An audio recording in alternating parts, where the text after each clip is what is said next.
George Lucas is an old friend. I had gone to film school with him, and Gloria Katz, my wife / writing partner, and I had written American Graffiti with him. So, we felt very comfortable, and this was another collaboration. After American Graffiti, George had said that he had found this comic book about a duck from outer space that lands in Cleveland. And he said it was just, he thought it was very funny, and he thought it was kind of very film noir with this absurdist element. And we sort of forgot about the idea. But then by the sort of early 80s, we began to think, well, maybe there is, as ridiculous as this idea sounds, maybe there is something that would be very entertaining in this film and very unusual. I think the attraction was that it was going to be entertaining and fun and sort of off the wall. I mean, it was very different than the things we had been working on previously. So we looked forward to that.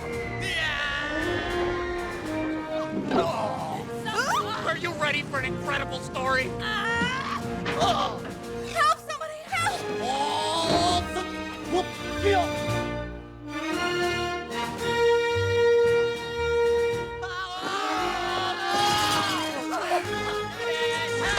This is obviously no place for an intelligent, sensitive duck.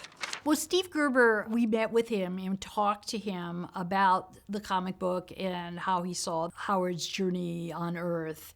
And, he had a very unique sense of humor.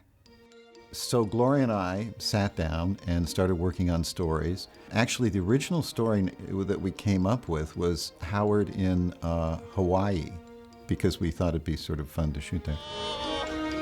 And we didn't really want to explain why Howard ended up on Earth. But, everybody in the movie business being very literal, you have to start from Duckworld, explain what happened to Howard. And we sort of were resistant to that, but we had no choice. So we actually went back and rewrote it. We actually used quite a bit of the original story of how Howard arrived from the Steve Gerber comic. And there was always sort of goofy humor, and there was a love story, and yet there would be suspenseful, darker elements too. So we incorporated all of those, and it was a juggling act. Listen. Huh? You got someplace to go? Hey, if I had someplace to go, I certainly wouldn't be in Cleveland.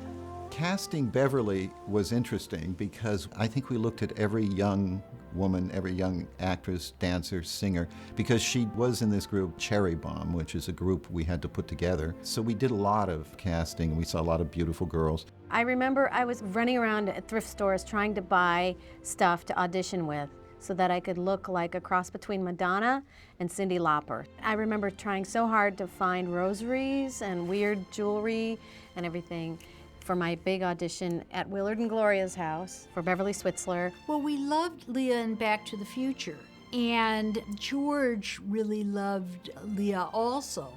And we thought that Leah personally has a great sense of humor. When I got the part, they sent me a bunch of the comic books, which I thought were hilarious and really funny and irreverent. And I read the script. It was a very, very, very hot project at the time. I beat out a lot of girls. I mean, plus I got to play a rock star, which was really fun. Part of the casting process was to get young women who looked like they would be in a group and could play instruments and so forth. And Leah actually learned to do it. I really wasn't a singer, and I had to work really hard. They worked me every single weekend, and they kept threatening me that they might not let me really do the singing. Even halfway through the shooting, I don't think they were entirely convinced whether they were going to keep my voice, and they did. And I was a dancer. I grew up as a ballet dancer, so the dance part was fun and easy, except I had a very, very heavy guitar that I had to play with, and it kept bashing me in the leg. Hickory dickory dock. He ain't about to be plucked. Tom Dolby was great. He was our music director, and he worked with the group, and he put together a group that I thought was good. He did sort of avant-garde rock and roll, and so he was there almost the whole time helping us do the musical score and helping choreograph all the movements. Listen to me, small visitor. I can explain how you got here. Jeffrey Jones, of course, is a great character actor. We had seen him in Amadeus and thought he would be fantastic in this role. He had a lot of range. You know, for me, playing the part that I played, which was really two different people, but inhabiting the same body, the kindly scientist, kind of distant Dr. Jennings, and the dark overlord of the universe who inhabited his body. It was great fun, because it did actually have an arc and a development, and plus the fact it was very extreme, so I loved being the Dark Overlord of the universe, who incidentally Willard referred to as the dirty underpants of the universe. Yes. You think that's funny, Jennings? I'm not Jennings anymore. The transformation is complete. I am now someone else. Jeffrey was, I think, an inspired choice, and he was really into it. He worked on the voice. He was very concerned about how the monster would evolve. And it was difficult because, again, when you shoot out of sequence, he's always thinking, what part of my transformation am I in? Yes, soon the Dark Overlords will engulf the Earth. Tom and Barry Berman, who were the makeup artists, we talked with Willard and Gloria, and they came up with a progression of looks when the appliances would change shape and get more pronounced. And there were teeth, and there were lenses, and a wig. And as far as the progression was concerned, it's just acting. I want to see your license, Jack. I have no license. I am not Jack. The terrible thing was my daughter was about 4 years old, and we wanted her to come to the set. And every time she saw Jeffrey, she would start to scream and cry and get hysterical. And Jeffrey really, really felt bad. It was pretty terrifying to see him in makeup eating lunch. It was something. He took my eggs. Oh, God. Listen, everybody. This is it. I've just seen it. It's in there. It's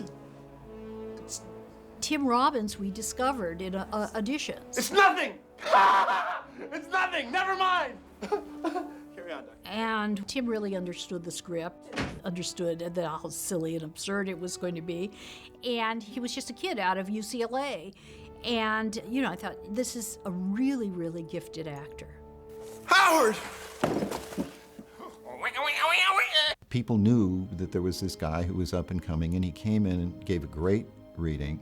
And for Tim, because he hadn't worked on so many movies, it was a little bit harder because he was obviously, as all actors are, anxious and trying to do his best. And he really worked very hard and was very concerned that he was doing a good job. Howard, can you burn a hole through this with some kind of eye laser? I just remember having a lot of fun with him.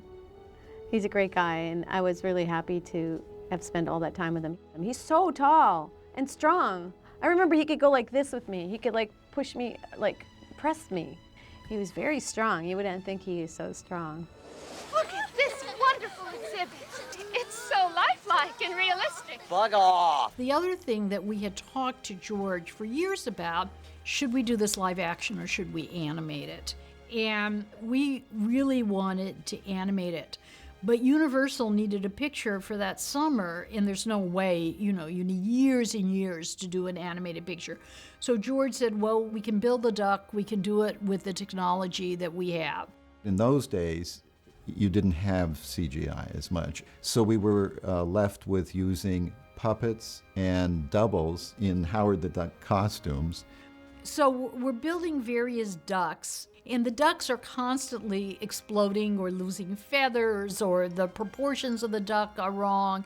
And we had very, very little prep time. This does not bode well. I regret that the technology wasn't as far as it should have been, and we realized that right away. The first day, I think at that time it was really more of a puppet. It was actually somebody who had things inside of Howard. And so we're shooting, and suddenly Howard opens his mouth and his whole neck opens. And it's like the Terminator. You see the inside of, and we're just, everybody's silent because, you know, it's a disaster. And then we thought, oh my God, this is going to take the rest of our lives. And that's what George said too. He said, we always start out with puppets, and then we think, oh God, this is horrible. Just put him in a suit. And Howard got better. The head got better, and the puppeteers were better, and the little people were. We'd reshoot it. We'd say, okay, we've got half an hour. Let's do that scene where he says X. We'd put Howard back in again, put a background behind him, no matter where we were. And we were constantly reshooting, trying to get Howard to be better all the time. You know, this is beginning to seriously undermine my self-esteem. In order to cast Howard, we had essentially a person who was devoted only to going around the country to find little people and to give them essentially acting tests and tests to see how they would move. And we found a very gifted 12-year-old kid who was very, very inventive. But a child really had too much trouble with the claustrophobic nature of the suit, and it just became too difficult. So then we had the stand-in duck, which was Ed, and Ed had just a wonderful personality, would do anything possible to make something work, and so we ended up really shooting the majority of the material with him. Talk about an identity crisis. Yeah, I remember my first audition for Howard the Duck. Universal Studios had contacted me, and I went in, and they were pleasant. How are you? Da-da-da. And it was more physical. It wasn't an acting audition. It was, can you jump? Can you run? Can you tumble? And I was very agile then, and I said, well, thank you. Nice, no problem. Nice to see you. And you're waiting for the response, and then I get a letter stating that I was too tall. I'm 3 feet 4 inches tall, and they were looking at that time for 3'2" or under. And then called me back, and then they wanted to consider me for a stunt double or understudy for a person that they had found. I was kind of like the backup, and then eventually took over the role. The boy, who I think was 12, it was very difficult. The shooting conditions were really hard, so to wear this thing all day was hard. Plus, you're limited in the hours. You'd have to have schooling, and he could only be on the set for a certain amount of hours. And then so I would shoot at night for him. I would do the stunts and stuff. Then the editor was saying he's having problems matching, where I would talk like a man. I would put my hands and cigar, and just, that's the way Howard was. And the other kid would get up, he'd walk away, he'd just be very buoyant. He's a child. Plus, I was supposed to be in love with him, so I was much happier when Ed was in there because Ed was sweet and he worked really, really, really hard. And it was just easier to get through the day and imagine that I was in love with this duck when it was Ed. We also had a young woman, a little person, who did stunts. And she was really sort of this stunt woman doing Howard. So it was a combination of a lot of different things. And it was like the man in the Iron Mask. They had to wear this helmet. I think it was like one of the first fully self-contained animatronic suits, meaning it wasn't connected by hardwire. The motors were in the head, the cables ran up my back, I wore a battery belt, and it was all remote control. And then we had a bank, I think, of 4 different puppeteers who were using little joysticks, and one person was only concerned about the eyes when they blink, when they look right and left. Somebody would be doing the mouth and so forth. And it was a nightmare of coordination. I mean, they really had to know and rehearse and so forth what they were doing. Sometimes we'd be shooting and the duck would just, the face would just start going, and they'd go, a plane is going over, or someone's using their garage door opener. And the worst thing was that they would do the duck's close-up before mine. I was like, dude, I'm the leading lady. Can't you do me before the duck? No. Ed Gale, even though he was wearing this costume, really became Howard the Duck. And he took it very seriously. He worked as an actor. He wasn't just a guy in a little suit. My only vision was through the mouth, and obviously only when it was open. And then we also discovered I had a natural talent of memory and knowing where I'm at when I can't see. I just had the sense of knowing where I was. And then a lot of times we would rehearse, I would rehearse backwards. So if I had to walk up to you 10 steps, I would walk backwards 10 steps. And then on action, walk forward 10 steps. Make yourself at home? Make myself at home? I wish. And of course, it was equally odd because there was really no voice. I mean, the voice of Howard was added later. What? I don't need any more of your sympathy, your charity. When it came to dialogue and reading the script, I think we tried for a minute For me to actually speak and do the dialogue, it was hard to hear me. It was muffled, and the director was like, "Okay, don't talk." And eventually, what they did was the lead puppeteer was Tim Rose, and they gave him a microphone and a miniature speaker off the side, and he would do the dialogue.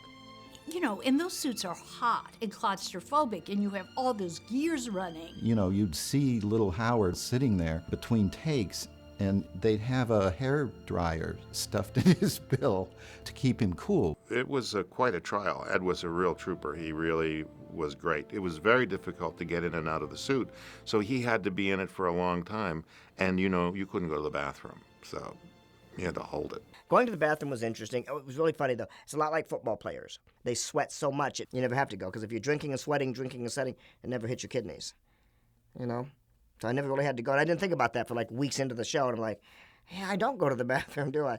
Drinking lots of Gatorade. You think I might find happiness in the animal kingdom, Ducky? Like they say, Dal, love's strange. We could always give it a try. When it came to the love scene, we decided to try to make it seem like, oh my God, this is going to become a sex scene. And he starts getting very nervous, like, wait a minute, is this really going to happen? And that's when he's not able to control himself and his head feathers go up, which took months of technological stuff to get his head feathers to go erect. But it was fun. I mean, not every day on this movie was fun. That day was actually one of the more pleasant ones. I've got a headache. And I got the aspirin. We pushed all those sort of sexual connotations, but people were really upset with it at the time because they kept saying, oh, who is this film for, children or adults? And I would say, well, it's for anyone who finds it amusing. This is not what you think. We're just very good friends. Well, I have a very off-center kind of sense of humor, so I appreciated the whole idea of having a love scene with a duck. I thought it was hilarious. Must be mating season. We deliberately said, okay, this is based on a color comic book, and the two people who really contributed to the 80s comic book look were Peter Jameson, who was the production designer, who did fantastic sets using primary colors, and Richard Klein, who was the director of photography and who had done a lot of movies and was really a rock in the midst of the worst situations. You know, I could always depend on Richard because he had been through worse situations before. Joe Tompkins, who did the costumes, did a great job. I mean, Cherry Bomb, the girls' group, is very 80s, and we had punks and the whole scene in the nightclub in the beginning. Go on in, Frankenweenie. We finally found you a date. We had beautiful costumes. I still have them, and we had a beautiful costume house because they had to make all the duck costumes, so they spent the big bucks. It's my fault I got a shoplift at the Little Tyke section of Goodwill. I'm still upset about my hair in Howard the Duck because I should have worn a wig. It took about, 2 hours a day, and she'd crimp it, and it would smoke, and I don't even know how I have a hair on my head left.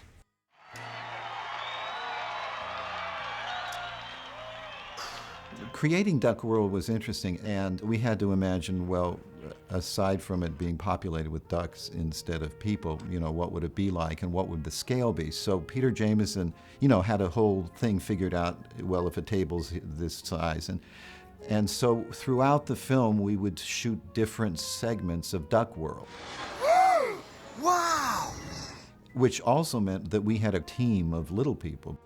Fortunately, George has made a lot of movies with little people, so they had a whole list of available little people, and they were always great and always around, and that was fun. Casey, did you hear something? Being on the set, we could see more, because the camera would maybe just do a quick pan, but I was able to sit there and read all of, oh my God, the book's titles. I mean, they were so detailed, even the money. The crew members on that film, they're just so detail-oriented, knowing the camera's only going to see a quick second of it, and they pulled puns on everything. What was the Playboy was Play Duck? Yeah. And that part was funny. I love that whole setup. It was fun. He's sitting in his chair in his living room on his planet. What is going on here? and suddenly the chair takes off and he's blasted through walls and out into space. A lot of that was actually done practically, and the chair was on a wire, and he would be pulled across a miniature room, and the wires were there. So they would take those shots and put them in the computer and take the wires out. Well, in those days, it was a big deal. Nowadays, they do it on television every day. I mean, it's not a big deal. So it really was right on the cusp of technology changing. The scene in the restaurant when the ketchup blows up and all that, they built that set, and we were there for a month. It's really hard to be funny when you've done every angle, including the ketchup's POV. When they got to the ketchup's POV, I was like, no! You know, it's hard to tell a joke that many times. Yes, my boyfriend! That's disgusting. We recreated a diner on a soundstage, and the sushi bar scene is also interesting because it is sort of a history of special effects. You've got practical special effects, which are bar stools flying into the air and squibs and air cannons to blow windows, and that's all done in the old-fashioned, the special effects guys who are great. And then on top of that, you have ILM then taking that and putting in visual effects along with the practical special effects. Underneath all the plates and everything, there were like little air jets, and they had to go off in sequence when things would blow up.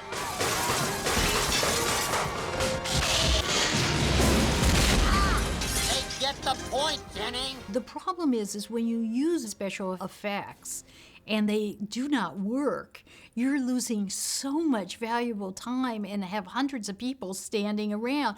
Very, very difficult to plan for it because it's going to do something that you really can't control. Prepare for takeoff! Hold it! The other sequence, which actually almost became a second movie being shot simultaneously, was the Ultralight sequence, in which Phil, the Tim Robbins character, and Howard end up in an ultralight flying through Petaluma, which is actually where they shot American Graffiti. So it was sort of a return to the main street of Petaluma. But that was a massive sequence because it was a real ultralight. Howard, pull up! Pull up!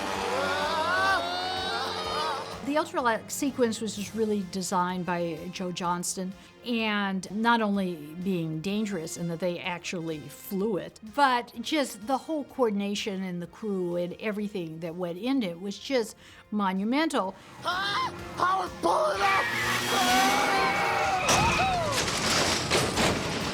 Eventually, we had 3 units going. Everybody's familiar with first and second unit. We had a third unit going because, again, time was running. Damn. The final climactic sequence was shot in a huge naval installation in San Francisco. So we took the whole building over and built the astronomy lab, and, you know, happened to be shooting when it was absolutely freezing. So it was like being in a cold ice chest, the whole sequence. All right. Turn me into a dark overlord.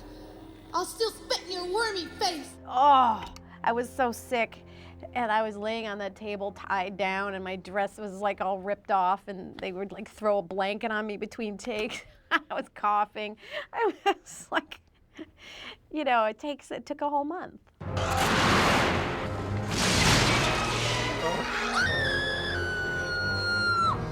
In the last sequence, when the Dark Overlord finally becomes a creature, a huge monster, we had Phil Tippett, who was the master in this area, build it. Today, I don't think they would do that. He built it the same way Ray Harryhausen and so forth had worked on so many movies. They would start with clay, and the little clay model would get more and more sophisticated. You just hope that when you're going, that they really put in a big monster with his tongue going like this, you know. Phil Tippett really took over the design of that monster, and I mean, he made the sequence so much better.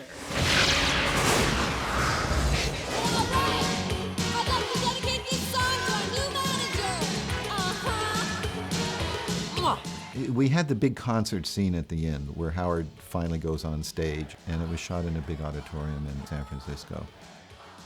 And Tom Dolby and George Clinton had come up with this really great, funky Howard the Duck sort of theme song that we got to do at the end.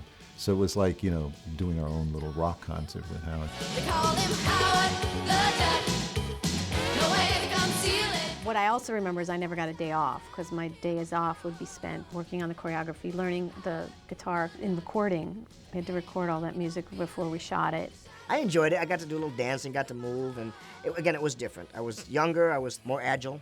Of course, Thomas Dolby, he had a special guitar made for me, and I still have it today. So I got to rehearse with that one a lot. Again, now they bring in a dance choreographer to teach me how to dance and teach you how to do a concert, throwing the pick out, and doing the whole bit. Not bad for a duck from outer space. You were great, Ducky. This last shot in the movie, the idea there is that their relationship builds and continues. I had a crazy couple of years, because in Back to the Future I was supposed to be in love with my son, and then in Howard the Duck I was supposed to be in love with the duck. I was very confused. The idea was that there was going to be a future for them and for perhaps the movie. Maybe there'd be a sequel. Of course, it never happened. But we like to think that Howard and Beverly stayed together.